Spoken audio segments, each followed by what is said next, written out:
Hi, this is my third video on work and energy. In my two previous videos, I will discuss about the not much work in spite of working hard, scientific conception of the work done by a constant force, and work done may be a positive, negative, or zero. Now, in this my third video, I will discuss about the energy. What is meant by energy? Energy means it is the capacity of an object to do work. ಇಲ್ಲಿ energy ಅಂದರೆ ಏನಪ್ಪ ಅಂತಂದ್ರೆ ಯಾವುದೇ ಒಂದು ವಸ್ತುವಿಗೆ ಕೆಲಸ ಮಾಡಲು ಇರುವ ಸಾಮರ್ಥ್ಯಕ್ಕೆ ನಾವು ಏನು ಕರಿತೀವಪ್ಪ ಅಂತಂದ್ರೆ ಎನರ್ಜಿ ಅಂಥೇಳಿ ಕರಿತೀವಿ. The capacity of an object to do work is called energy. The unit of energy is same as that of work. Already we know that the SI unit of work is joule. Like that, the energy is also having the same unit, that is joule. ಇಲ್ಲಿ ಶಕ್ತಿಯ ಏಕಮಾನ, ಅಂತಾರಾಷ್ಟ್ರೀಯ ಏಕಮಾನ ಏನಪ್ಪ ಅಂತಂದ್ರೆ ನಾವು joule ಅಂಥೇಳಿ ಕರಿತೀವಿ. ಈ energy ಒಳಗೆ ನಮಗೇನು ಬರ್ತಾವಪ್ಪ ಅಂತಂದ್ರೆ ಟೂ ಫಾರ್ಮ್ಸ್ ಆಫ್ ಎನರ್ಜಿ ಬರ್ತಾವೆ. There are two different forms of energies.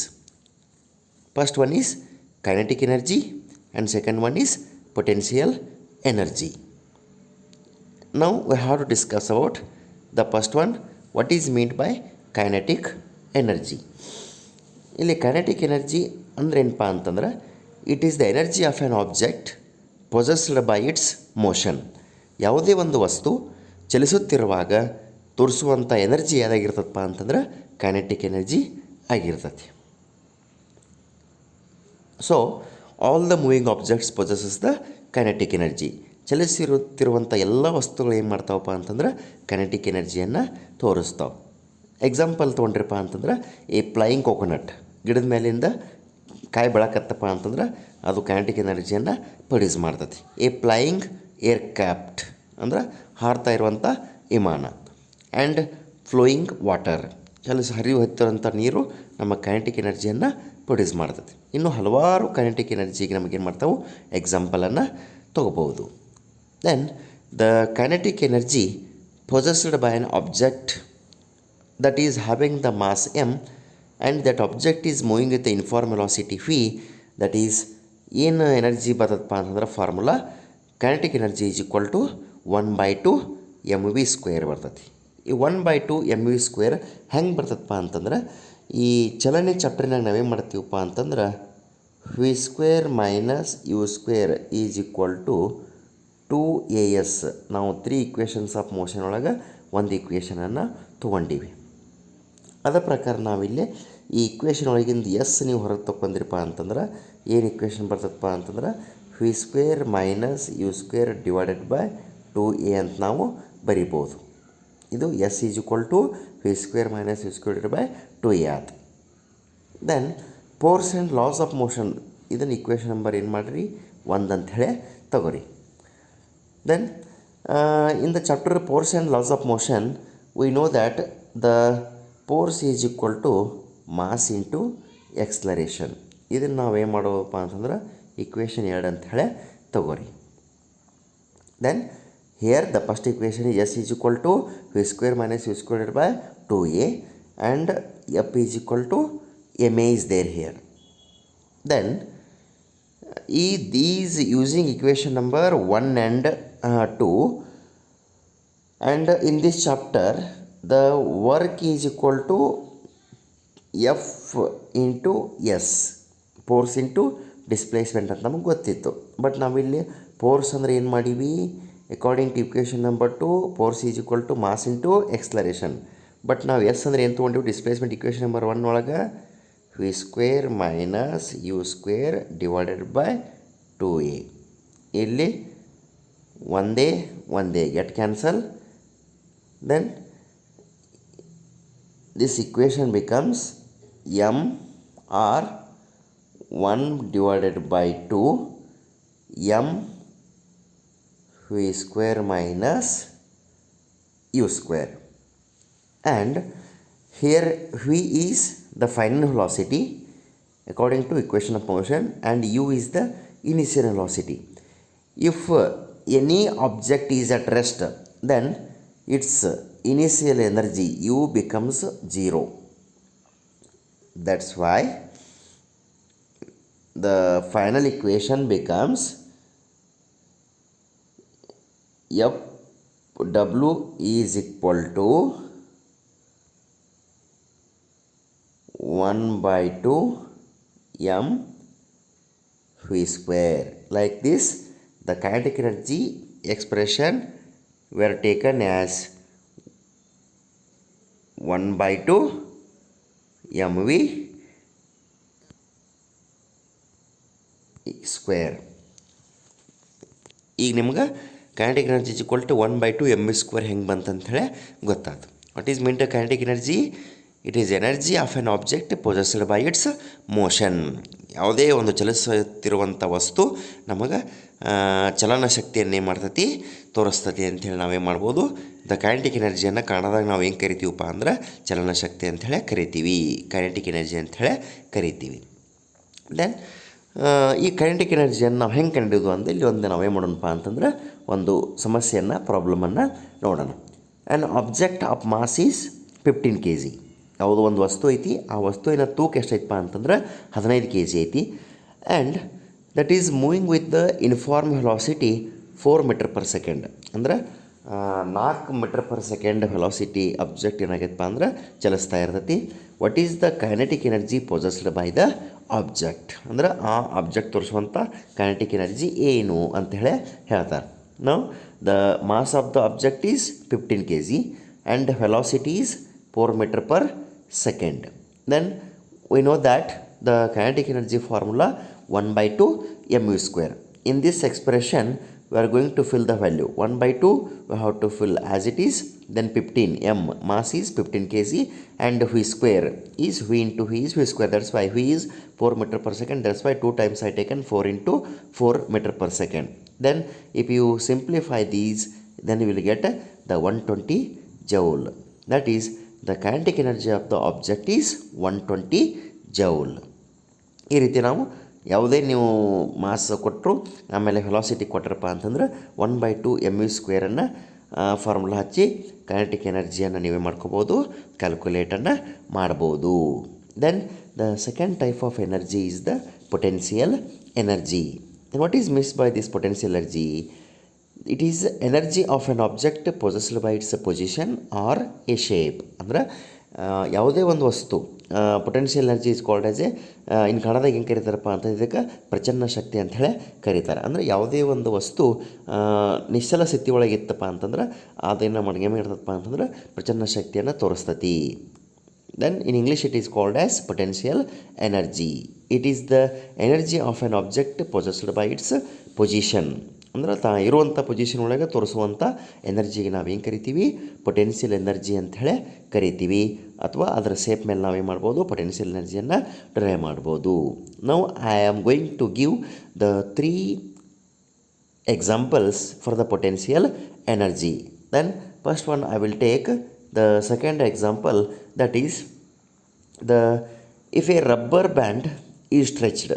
ಅಂದ್ರೆ ಈ ಒಂದು ರಬ್ಬರನ್ನು ನೀವು ಜಗ್ ಹಿಡಿದ್ರಿಪ್ಪ ಅಂತಂದ್ರೆ that is stretched, then then released, it regains its original position. ಯಾವುದೇ ಒಂದು ರಬ್ಬರ್ ಬ್ಯಾಂಡನ್ನು ನೀವು ಜಗ್ಗಿ ಹೊಳ್ಳೆ ಅದನ್ನು ಬಿಟ್ರಿಪ್ಪ ಅಂತಂದ್ರೆ ಅದು ತನ್ನ ಮೊದಲಿನ ಪೊಸಿಷನ್ ಏನು ಮಾಡ್ಕೋತತಿ? ಪಡ್ಕೋತತಿ. ಅಂದರೆ ನೀವು ಅದನ್ನು ಜಗ್ಗಿದಾಗ ಹಿಗಿತತಿ, ಆಮೇಲೆ ನೀವು ಅದನ್ನು ಬಿಟ್ರಿಪ್ಪ ಅಂತಂದ್ರೆ ತನ್ನ ಒರಿಜಿನಲ್, ತನ್ನ ಮೊದಲಿನ ಸ್ಥಿತಿಗೆ ಮಾಡ್ತದಪ್ಪ ಅಂತಂದ್ರೆ ಬರ್ತತಿ.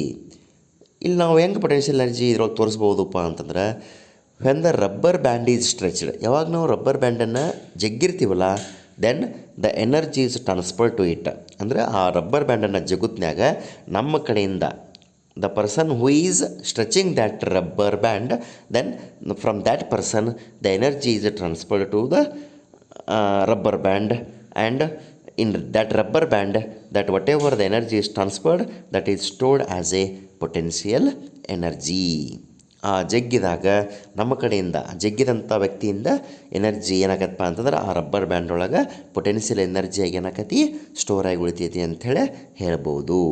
ದೆನ್ ಸೆಕೆಂಡ್ ಒನ್ ನಾವು ಏನು ಮಾಡೋಣಪ್ಪ ಅಂತಂದ್ರೆ third one example, if you wind the key of a toy car, ಅಂದರೆ ಈ ಸಣ್ಣ ಚಿಕ್ಕ ಮಕ್ಕಳ ನೀವು ಆಟಿಕೆ ಸಂಬಂಧರು ಏನು ಚಾವಿ ಕೊಟ್ಟು ಗಾಡಿ ಇರ್ತಾವಲ್ಲ ಅಂಥವು ನೀವು ಚಾವಿ ಕೊಟ್ಟಿರಪ್ಪ ಅಂತಂದ್ರೆ and place it on the ground, ಆ ಗಾಡಿಗೆ ಚಾವಿ ಕೊಟ್ಟು ನೀವು ಗ್ರೌಂಡ್ ಮೇಲೆ ಇಟ್ಟಿರಪ್ಪ, ನೆಲದ ಮೇಲೆ ಇಟ್ಟಿರಪ್ಪ ಅಂತಂದ್ರೆ ಗಾಡಿ ಏನು ಮಾಡ್ತೈತಿ, ಓಡಿ ಹೋಗ್ತೈತಿ ಅಥವಾ ಮುಂದೆ ಹೋಗ್ತೈತಿ. Then when you wind the key of a car, ಅಂದ್ರೆ ಆ ಕಾರಿನ ಕೀ ನೀವು ವೈಂಡ್ ಮಾಡಿರಪ್ಪ ಅಂದ್ರೆ ಕೀ ತಿರುಗಿಸಕತ್ತೀರಪ್ಪ ಅಂತಂದ್ರೆ ದೆನ್ ಆ ತಿರುಗಿಸುವಂಥ ವ್ಯಕ್ತಿಯಿಂದ ಎನರ್ಜಿ ಏನಾಗತ್ತಪ್ಪ ಅಂತಂದ್ರೆ ಆ spring, the energy is transferred to the spring inside, ಆ ಟಾಯ್ ಒಳಗಿರುವಂಥ ಸ್ಪ್ರಿಂಗಿಗೆ ಎನರ್ಜಿ ಏನಾಕತಿ ಟ್ರಾನ್ಸ್ಫರ್ ಆಗಿ ಹೋಗ್ತೈತಿ ಅಂತೇಳಿ ಹೇಳ್ಬೋದು. And after transferred from that person in that spring it is stored as a potential energy. Then in first one example ತೊಗೊಂಡ್ರಪ್ಪ ಅಂತಂದ್ರೆ if you lift an object to a height, ಯಾವುದೇ ಒಂದು ವಸ್ತುವನ್ನು ಒಂದಿಷ್ಟು ಎತ್ತರಕ್ಕೆ ನೀವು ಎತ್ತಿದ್ರಿಪ್ಪ ಅಂತಂದ್ರೆ ಆಮೇಲೆ ಅದನ್ನು ರಿಲೀಸ್ ಮಾಡಿದ್ರಿಪ್ಪ ಅಂದ್ರೆ ಎತ್ತಿ ಕೈ ಬಿಟ್ರಿಪ್ಪ ಅಂತಂದ್ರೆ then it falls down due to the gravitation. Then that object comes to the ground, it falls down. When the object is lifted then the energy is transfer to it, ಆ ಆಬ್ಜೆಕ್ಟನ್ನು ನಾವು ಎತ್ತುತ್ತನೊಳಗೆ ನಮ್ಮ ಕಡೆಯಿಂದ ಎನರ್ಜಿ ಏನಾಗತ್ತಪ್ಪ ಅಂತಂದ್ರೆ ಆ ಆಬ್ಜೆಕ್ಟಿಗೆ transfer ಆಕತಿ. Then that lift energy transfer to it and in that object it is stored as a potential energy ಅಂತ ನಾವೇ ಮಾಡ್ಬೋದು, ಹೇಳ್ಬೋದು. This is the potential energy definition, ಪ್ರಚನ್ನ ಶಕ್ತಿಯ ವ್ಯಾಖ್ಯಾನ ಮತ್ತು ಆ ಪ್ರಚನ್ನ ಶಕ್ತಿ ಹೆಂಗೆ ಅಂತ ಅನ್ನೋಕೆ ನಾವು 3 ಎಕ್ಸಾಂಪಲನ್ನೇ ಮಾಡ್ಬೋದು, ಡಿಸ್ಕಸನ್ನು ಮಾಡೀನಿ. Next the potential energy of an object at A height, ಅಂದರೆ ಭೂಮಿಯಿಂದ ಎಷ್ಟೋ ಹೈಟ್ ಇದ್ದಂಥ ಆಬ್ಜೆಕ್ಟ್ದ ಪೊಟೆನ್ಷಿಯಲ್ ಎನರ್ಜಿ ಏನು ಬರ್ತೈತಿ ಅಂತಂದ್ರೆ when an object is raised to a height, ಯಾವುದೇ ಒಂದು ಆಬ್ಜೆಕ್ಟನ್ನು ಒಂದಿಷ್ಟು ಎತ್ತರಕ್ಕೆ ನೀವು ಹೈಟ್ ಎತ್ತಿರಪ್ಪ ಅಂತಂದ್ರೆ ಇಟ್ಸ್ ಎನರ್ಜಿ ಇನ್ಕ್ರೀಸಸ್, ಅಂದ್ರೆ ಆ ಎತ್ತಿದಂಥ ವಸ್ತುವಿನ ಎನರ್ಜಿ ಏನಕತಿ ಇನ್ಕ್ರೀಸ್ ಆಕತಿ ಅಂತ ಹೇಳ್ತಾರೆ. ಯಾಕಪ್ಪ ಅಂತಂದ್ರೆ because the work is done on it against the gravity, ನಾವು ಭೂಮಿಗಿರುವಂಥ ಗುರುತ್ವಾಕರ್ಷಣೆಯ ವಿರುದ್ಧವಾಗಿ ನಾವು ಆ ವಸ್ತುವಿಗೆ ಎನರ್ಜಿ ಕೊಟ್ಟು ಆ ವಸ್ತುವನ್ನು ಏನು ಮಾಡಿರ್ತೀವಿ, ಮೇಲ್ಗಡೆ ಎತ್ತಿರ್ತೀವಿ, ಅದಕ್ಕೆ ಆ ಎನರ್ಜಿ ಏನಾಗಿರ್ತದಪ್ಪ ಅಂತಂದ್ರೆ ಎತ್ತರ ಆಗಿರ್ತೈತಿ, ಅಂದ್ರೆ ಹೆಚ್ಚಾಗಿರ್ತೈತಿ energy. And the energy is present in such an object is called gravitational potential energy. We are working on that object against the gravitational force, that's why that energy is stored in that object is called gravitational potential energy. And that object having the mass m, ಯಾವುದೇ ಒಂದು ವಸ್ತು ತಗೋರಿ ಆ ವಸ್ತು mass m ಹೊಂದಿದೆ ಅಂತ ತಿಳ್ಕೊರಿ, and that is raised to a height h, ಅಂದ್ರೆ ಅದನ್ನು ಹೈಟ್ ಎಚ್ಚಕ್ಕೆ ನೀವು ಮಾಡಿರಪ್ಪ ಅಂತಂದ್ರೆ from the ground the force required to raise the object is equal to height of the object, ಅಂದ್ರೆ mg ಬರ್ತೈತಿ. ದೆನ್ ನಮಗೆ formula work done is equal to force into displacement ಅಂತ ಹೇಳಿ ಗೊತ್ತೈತಿ. Then work done is taken as W and whatever force is acting on that as mg and displacement is the height. Then if you multiplying these, then W is equal to mgh. M is mass of the object and g is acceleration due to gravity and h is height of the object. So the potential energy gained by that object is EP. Potential energy is equal to mgh, mass into gravity into height ಅಂತ ನಾವು ಡಿರೈವನ್ನ ಮಾಡ್ಬೋದು. ಈಗ ನಾವು ಈ potential ಎನರ್ಜಿಗೆ ಒಂದು ಎಕ್ಸಾಂಪಲನ್ನು solve ಮಾಡೋಣ. ಏನು example ಐತಪ್ಪ ಅಂತಂದ್ರೆ find the energy possessed by an object of mass 10 kg when it is at a height of 6 meter above the ground. ಅಂದರೆ ಭೂಮಿಯಿಂದ 6 ಮೀಟರ್ ಎತ್ತರ ಇರುವಂಥ ವಸ್ತುವಿನ ಪೊಟೆನ್ಷಿಯಲ್ ಎನರ್ಜಿ ಕಂಡಿಡೀರಿ, ಮತ್ತು ಆ ವಸ್ತು ಎಷ್ಟು ಮಾಸನ್ನು ಹೊಂದೈತಪ್ಪ ಅಂತಂದ್ರೆ 10 kg ಮಾಸನ್ನು ಹೊಂದೈತಿ. ಮತ್ತು ಇಲ್ಲಿ ನಮಗೇನು ಕೊಟ್ಟರಪ್ಪ ಅಂತಂದ್ರೆ g is equal to 9.8 metre per second, ಅಂದ್ರೆ ಎಕ್ಸ್ಲರೇಷನ್ ಡ್ಯೂ ಟು ಗ್ರಾವಿಟಿ ಆ ವ್ಯಾಲ್ಯೂ ನಮಗೆ ಪ್ರಾಬ್ಲಮ್ ಒಳಗೆ ಕೊಟ್ಟಿರ್ತಾರೆ. ಕೊಡಲಿಲ್ಲ ಅಂದರೂ ನೀವು ಅದನ್ನು ಏನು ಮಾಡ್ಬೇಕಪ್ಪ ಅಂತಂದ್ರೆ 9.8 ಮೀಟರ್ ಪರ್ ಸೆಕೆಂಡ್ ಅಂಥೇಳಿ ಯೂಸ್ ಮಾಡ್ಕೋಬೇಕು. ಈಗ ಈ ಪೊಟೆನ್ಷಿಯಲ್ ಎನರ್ಜಿಯನ್ನು ಹೆಂಗೆ ಕಂಡಿದ್ದಪ್ಪ ಅಂತಂದ್ರೆ mass of the object m is equal to 10 kg and the object is displaced, that is displacement height ಹೆಚ್ಚಿತ್ತಪ್ಪ ಅಂತಂದ್ರೆ 6 ಮೀಟರ್ ಐತಿ, and acceleration due to as given in the problem g is equal to 9.8. Then the potential energy formula is mass into gravity into height. Then the mass of an object is 10 kg, 10 kg. Here 19 is there, make correction, 10 kg into 9.8 into 6. Then totally 588 joule. That is the energy in it is joule. That's why 588 energy will come in this problem. Then the potential energy of that object is 588 joule ಇರ್ತೈತಿ ಅಂತ ನಾವೇನು ಮಾಡ್ಬೋದು ಈ ಪ್ರಾಬ್ಲಮಿಂದ ತಿಳ್ಕೊಬೋದು. ಇನ್ನು next ಏನು ಬರ್ತದಪ್ಪ ಅಂತಂದ್ರೆ ಟ್ರಾನ್ಸ್ಫಾರ್ಮೇಷನ್ ಆಫ್ ಎನರ್ಜಿ. ಟ್ರಾನ್ಸ್ಫಾರ್ಮೇಷನ್ ಅಂತಂದ್ರೆ ಒಂದು ರೂಪದಿಂದ ಮತ್ತೊಂದು ರೂಪಕ್ಕೆ ಬದಲಾಗೋದು. ಇಲ್ಲಿ ಏನು ಒಂದು ರೂಪದಿಂದ ಮತ್ತೊಂದು ರೂಪಕ್ಕೆ ಬದಲಾಗೋದಪ್ಪ ಅಂತಂದ್ರೆ ಎನರ್ಜಿ ಒಂದು ರೂಪದಿಂದ ಮತ್ತೊಂದು ರೂಪಕ್ಕೆ ಬದಲಾಕಿತ್ತಪ್ಪ ಅಂದ್ರೆ ನಾವು ಅದಕ್ಕೆ ಏನು ಕರಿತೀವಿ, ಟ್ರಾನ್ಸ್ಫಾರ್ಮೇಷನ್ ಆಫ್ ಎನರ್ಜಿ ಅಂಥೇಳಿ ಕರಿತೀವಿ. ಏನು ಟ್ರಾನ್ಸ್ಫಾರ್ಮೇಷನ್ ಆಫ್ ಎನರ್ಜಿ ಅಂತಂದ್ರೆ the conversion of energy from one form into another form is called transformation of energy. And when the energy is converted from one form into another, then the total energy always remains the same. ಅಂದರೆ energy ಒಂದು ರೂಪದಿಂದ ಮತ್ತೊಂದು ರೂಪಕ್ಕೆ ಬದಲಾವಣೆ ಆದರೂ ಕೂಡ ಒಟ್ಟು energy ಒಳಗೆ ಒಟ್ಟು ಎನರ್ಜಿ ಏನಿರ್ತದಪ್ಪ ಅಂತಂದ್ರೆ ಸೇಮ್ ಇರ್ತೈತಿ ಅಂಥೇಳಿ ಹೇಳ್ತಾರು.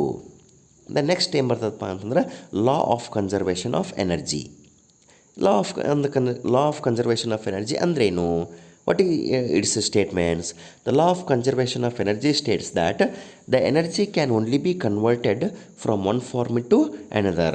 ಅಂದರೆ ಎನರ್ಜಿಯನ್ನು ನಾವು ಒಂದು ರೂಪದಿಂದ ಮತ್ತೊಂದು ರೂಪಕ್ಕೆ ಏನು ಮಾಡ್ಬೋದು, ಬದಲಾವಣೆ ಮಾಡ್ಬೋದು, ಹೊರತು it can neither be created nor destroyed. ಅಂದ್ರೆ ಇದನ್ನು ನಾವು ಎನರ್ಜಿಯನ್ನು ನಾವು ತಯಾರು ಮಾಡೋಕ್ಕೂ ಬರೋದಿಲ್ಲ ಮತ್ತು ಇದ್ದ ಎನರ್ಜಿಯನ್ನು ನಮ್ಮ ಕಡೆಯಿಂದ ನಾಶ ಮಾಡೋಕ್ಕೂ ಆಗೋದಿಲ್ಲ. That's why we can tell it as it can neither be created nor destroyed, but we can only convert from one form into another form. And the total energy before and after the transformation remains the same. ಅಂದ್ರೆ energy ಮೊದಲಿದ್ದು ಮತ್ತು ಬದಲಾವಣೆ ಆದಮೇಲೆ ಎರಡೂ total ನಮಗೆ ಏನಿರ್ತದಪ್ಪ ಅಂತಂದ್ರೆ same ಇರ್ತೈತಿ ಅಥವಾ ಏನೂ ಬದಲಾವಣೆ ಆಗಿರೋದಿಲ್ಲ ಅಂಥೇಳಿ ಹೇಳ್ತಾರೆ. ಒಂದು ಏನಂದ್ರೆ ಕನ್ಸರ್ವೇಷನ್ ಆಫ್ ಎನರ್ಜಿ ಅಂತಂದ್ರೆ ಎನರ್ಜಿ ಒಂದು ರೂಪದಿಂದ ಮತ್ತೊಂದು ರೂಪಕ್ಕೆ ಬದಲಾವಣೆ ಆಗೋದು ಹೊರತು ನಮಗೆ ಟೋಟಲ್ ಎನರ್ಜಿ ಏನೇನಿರ್ತೈತಿ ಯಾವಾಗಲೂ ಒಂದತ್ರ ಇರ್ತೈತಿ ಅಥವಾ ಸಮ ಇರ್ತೈತಿ ಅಂತ ಹೇಳೋದು ಲಾ ಆಫ್ ಕನ್ಸರ್ವೇಷನ್ ಆಫ್ ಎನರ್ಜಿ ಅಂಥೇಳಿ ಹೇಳ್ಬೋದು. ಇಲ್ಲೇ ಒಂದು ಎಕ್ಸಾಂಪಲ್ ಮೂಲಕ ನೋಡಿ ಹೆಂಗೆ ನೋಡೋದಪ್ಪ ಅಂತಂದ್ರೆ let an object be allowed to fall freely from a height. ಅಂದ್ರೆ ಯಾವುದೇ ಒಂದು ವಸ್ತುವನ್ನು ಸ್ವಲ್ಪ ಎತ್ತರದಿಂದ ಅದನ್ನು ಏನು ಮಾಡಿರಿ ಫ್ರೀಯಾಗಿ ಫಾಲ್ ಮಾಡೋಕ್ಕೆ ನೀವು ಬಿಡ್ರಿ ಅಂಥೇಳಿ ಹೇಳ್ತಾರೆ. ಹಂಗೆ ಬಿಟ್ಟಾಗ ಏನಾಕತ್ತಪ್ಪ ಅಂತಂದ್ರೆ at the start the potential energy is more. ಅದನ್ನು ಬಿಡೋಕ್ಕಿಂತ ಮುಂಚೆ ನೀವು ಎತ್ತರಕ್ಕೆ ಹಿಡ್ಕೊಂಡಾಗ ಅದ್ರ ಪೊಟೆನ್ಷಿಯಲ್ ಎನರ್ಜಿ ಏನಿರ್ತದಪ್ಪ ಅಂತಂದ್ರೆ ಹೈಯೆಸ್ಟ್ ಇರ್ತೈತಿ, ಅಂದ್ರೆ ಮೋರ್ ಜಾಸ್ತಿ ಇರ್ತೈತಿ. ಆ್ಯಸ್ ಇಟ್ ಫಾಲ್ಸ್ ಡೌನ್ ಅಂದ್ರೆ ಯಾವಾಗ ತೆಳಗೆ ಬೀಳೋಕೆ ಸ್ಟಾರ್ಟ್ ಆಕತ್ತಲ್ಲ ಆ ತೆಳಗೆ ಬೀಳುತ್ನಾಗ ಅದ್ರ ಪೊಟೆನ್ಷಿಯಲ್ ಎನರ್ಜಿ ಏನಾಕತ್ತಪ್ಪ ಅಂತಂದ್ರೆ changes into kinetic energy. And the potential energy ಏನಾಗತ್ತಪ್ಪ ಅಂದ್ರೆ ಡಿಗ್ರೀಸ್ ಕಡಿಮೆ ಆಕತಿ ಆ್ಯಂಡ್ ತೆಳಗೆ ಬೀಳಕ್ಕೆ ಸ್ಟಾರ್ಟ್ ಆದಾಗ ಅದ್ರ ಕೈನೆಟಿಕ್ ಎನರ್ಜಿ ಏನಾಕತಿ ಇನ್ಕ್ರೀಸ್ ಆಕತಿ ಅಂತ ಹೇಳ್ಬೋದು. When an object is about to reach the ground ಅಂದ್ರೆ ಇನ್ನೇನು ಅಬ್ಜೆಕ್ಟು ತೆಳಗೆ ಬೀಳ್ಕೊಂತ ನೆಲವನ್ನು ಗ್ರೌಂಡನ್ನು ಮುಟ್ತತಿ ಅನುಗೂಟದ ಏನಾಕತ್ತಪ್ಪ ಅಂದ್ರೆ ಅದ್ರ ಕೈನೆಟಿಕ್ ಎನರ್ಜಿ ಏನಿರ್ತೈತಿ ಲಾರ್ಜೆಸ್ಟ್ ಹೆಚ್ಚಿರ್ತೈತಿ ಆ್ಯಂಡ್ ಪೊಟೆನ್ಷಿಯಲ್ ಎನರ್ಜಿ ಕಡಿಮೆ ಲೀಸ್ಟ್ ಇರ್ತೈತಿ ಅಂತ ಹೇಳ್ಬೋದು. But as we know in the law of conservation of mass the sum of the potential energy and kinetic energy is same in all the points. ಅಂದ್ರೆ ಆ ಬೀಳುತ್ತನ ಎಲ್ಲ ಹಂತದೊಳಗೆ ಏನಿರ್ತದಪ್ಪ ಅಂತಂದ್ರೆ ಅದರ ಒಟ್ಟು ಪ್ರಚನ್ನ ಶಕ್ತಿ ಮತ್ತು ಚಲನ ಶಕ್ತಿ ನೀವು ಕೊಡಿಸಿರಪ್ಪ ಅಂದ್ರೆ ನಮಗೆ ಎರಡೂ ಏನು ಬರ್ತಾವೆ ಎಲ್ಲ ಪಾಯಿಂಟ್ಗಳಿಗೂ ಸೇಮ್ ಎನರ್ಜಿ ಬರ್ತೈತಿ ಅಂತ ನಾವು ಹೇಳ್ಬೋದು. So we can tell it as the potential energy plus kinetic energy is equal to ನಾವು ಕಾನ್ಸ್ಟಂಟ್ ಅಂತೇಳಿ ಹೇಳ್ಬೋದು. And the sum of the potential energy and kinetic energy is the total mechanical energy. Sum potential energy ಮತ್ತು kinetic energy ನಾವೇನು ಕರಿತೀವಪ್ಪ ಅಂತಂದ್ರೆ total mechanical energy ಅಂತ ನಾವೇನು ಮಾಡ್ಬೋದು ಕರಿಬೋದು. Then the last concept in this chapter that is the rate of doing work. That is simply you can call it as a power. Then the power is the rate of doing work. ಅಂದ್ರೆ ನೀವು ಯಾವುದೇ ಒಂದು ಕೆಲಸ ಮಾಡಕತ್ತೀರಪ್ಪ ಅಂದ್ರೆ ಆ ಕೆಲಸದನ್ನು ನಾವೇನು ಮಾಡ್ತೀವಪ್ಪ ಅಂದ್ರೆ ಸಮಯದ ಜೊತೆಗೆ ಮಾಡ್ತೀವಿ. ಅಂದರೆ ನೀವು ಏನೋ ಒಂದು ಕೆಲಸ ಮಾಡ್ತಿದ್ದೀರಪ್ಪ ಅಂದ್ರೆ ಆ ಕೆಲಸ ಮಾಡೋದ್ರೊಳಗೆ ಸಮಯ ಏನಾಗಿರ್ತದಪ್ಪ ಅಂದ್ರೆ ಹಂಗೆ ಹೋಗ್ತಾ ಇರ್ತದೆ, ಸಮಯ ಯಾವಾಗೂ ನಿಂತಿರೋದಿಲ್ಲ. ಅದಕ್ಕೆ ನಾವು ಪವರ್ ಅಂಥೇಳಿ ಡಿಫೈನ್ ಮಾಡ್ಬೋದು. What is mean by power here? The power is the rate of doing work. And if W is the work done in time T ಅಂದ್ರೆ ಒಂದು ಟೈಮ್ ಟಿ ಅನ್ನುವಂಥ ಟೈಮ್ ಒಳಗೆ ನೀವು ಡಬ್ಲ್ಯೂ ಅನ್ನುವಂಥ ವರ್ಕ್ ಮಾಡಿದ್ರಿಪ್ಪ ಅಂತಂದ್ರೆ ನಾವು ಪವರ್ ಅಂತ ಹೆಂಗೆ ಡಿಫೈನ್ ಮಾಡ್ಬೋದು, work done divided by time taken. ಅಂದ್ರೆ ಇಷ್ಟು ವರ್ಕ್ ಮಾಡೋಕೆ ನಾ ಎಷ್ಟು ಟೈಮ್ ತೊಗೊಂಡು ಅಥವಾ ಇಷ್ಟು ಟೈಮ್ ಒಳಗೆ ನಾ ಎಷ್ಟು ವರ್ಕ್ ಮಾಡೀನಿ ಅಂದ್ರೆ power is equal to formula ಏನು ಬರ್ತದಪ್ಪ ಅಂತಂದ್ರೆ work done divided by time taken, or simply by formula you can represent it as P is equal to W divided by T. P ಅಂದರೆ power, that is equal to W ಅಂತಂದ್ರೆ work done and T ಅಂತಂದ್ರೆ time taken. And the unit of power is watt. ಅಂದ್ರೆ ಅಂತಾರಾಷ್ಟ್ರೀಯ ಏಕಮಾನ ಪವರಿಗೆ ಏನು ಬರ್ತದಪ್ಪ ಅಂತಂದ್ರೆ ಸಾಮರ್ಥ್ಯಕ್ಕೆ ಏನು ಬರ್ತದಪ್ಪ ಅಂತಂದ್ರೆ ನಮಗೆ ವ್ಯಾಟ್ ಅಂತ ಬರ್ತದೆ ಅಂಥೇಳಿ ಹೇಳ್ಬೋದು. ಇನ್ನು 1 ವ್ಯಾಟ್ ಅಂದರೆ ಹೆಂಗೆ ಡಿಫೈನ್ ಮಾಡ್ಬೋದು? ಇಂಪಾರ್ಟೆಂಟ್ ಇಟ್ ಈಸ್ 1 ವ್ಯಾಟ್ ಅಂದರೆ ಏನಪ್ಪ ಅಂತಂದ್ರೆ it is power of an agent which does work at the rate of 1 joule per second. ಅಂದರೆ ಪ್ರತಿ 1 ಸೆಕೆಂಡಿಗೆ 1 ಜೌಲ್ ಅಷ್ಟು ವರ್ಕ್ ಆಗತ್ತಿತ್ತಪ್ಪ ಅಂತಂದ್ರೆ ನಾವು ಅದನ್ನೇನು ಡಿಫೈನ್ ಮಾಡ್ಬೋದು, 1 ವ್ಯಾಟ್ ಅಂತ ಹೇಳಿ ಡಿಫೈನ್ ಮಾಡ್ಬೋದು. That is why 1 watt is equal to 1 joule per second, or simply you can represent it as 1 watt is equal to 1 joule per second. 1 kilo ನೀವು ನಾರ್ಮಲಾಗಿ 1 ಕೆ ಜಿ ಅಂತಂದರೆ 1000 ಗ್ರಾಮ್ ಅಂತ ನಿಮ್ಗೆ ಗೊತ್ತಾಯ್ತು. That's why 1 kilo watt is equal to 1000 watts ನಾವು ಅಂತ define ಮಾಡ್ಬೋದು. And so simply 1 kilo watt is equal to 1000 watt, or in joule per second 1 kilo watt is equal to 1000 joule per second ಅಂತೇಳಿ ನಾವು ಏನು ಮಾಡ್ಬೋದು, the rate of doing work ಅಥವಾ ಪವರನ್ನು ಏನು ಮಾಡ್ಬೋದು, ಡಿಫೈನ್ ಮಾಡ್ಬೋದು. ಇಲ್ಲಿಗೆ ಏನಪ್ಪ ಅಂತಂದ್ರೆ ಈ ವರ್ಕ್ ಆ್ಯಂಡ್ ಎನರ್ಜಿ ನಿಮ್ಮ 9ನೇ ತರಗತಿ the 9th standard work and energy chapter is over. This is my third video. In 3 videos I completed this chapter. In my next video I will bring another one new lesson. In that lesson I will take whole in one class only. Then I will not make part by part. That's why we have to share these videos for your maximum friends and subscribe this channel. Then you will get the latest updates of my next videos. Thank you. Thanks a lot.